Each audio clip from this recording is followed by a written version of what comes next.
الحمد لله رب العالمين والصلاة والسلام على رسولنا محمد وعلى آله وصحبه أجمعين. محترم جماعة السلام عليكم ورحمة الله وبركاته. بس بغنغ درستا پیغمبر صلى الله عليه وسلم نن صحيح مسلم جين تغندا تركلغن هم أبو هريرة رضي الله عنه tarafından rivayet kılangan duasını öğreniriz inşallah. Hem Peygamberimiz sallallahu aleyhi ve sellem elege duasında eyte.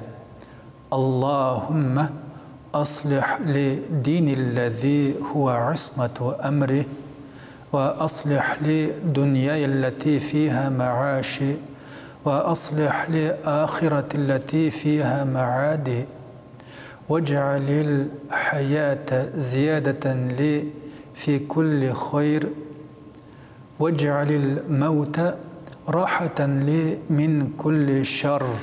Ya Rabbim Allah, her işimni saqlauchi bulgan dinim bilen meni qutuluğa eriştir. İçinde yaşagan, turmuşumni temin etken dünyamni menim için hayırlı kıl. Qaytu o'rinim bulgan ahiretimni de benim için hayırlı narsalar bilen dolu bir o'rin eyle. Ya Rabbim Allah, turmuşumni her hayırlı işning ortug'una sebepçi kıl. Hem o'limni de benim için bütün nasharlıklardan qutula turgan rahatlik etip kıl.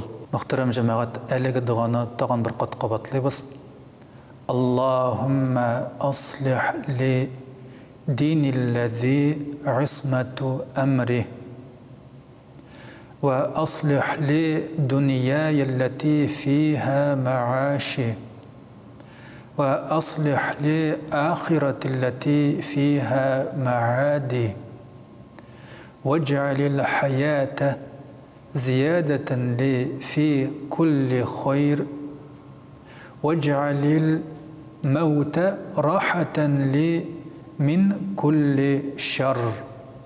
Muhterem cemaat, turmuşubuz, yaşayışımız, dünyamız, ahiretimiz Allah karşında iyilikler bilen tolup barçası tüzük bulsaydı.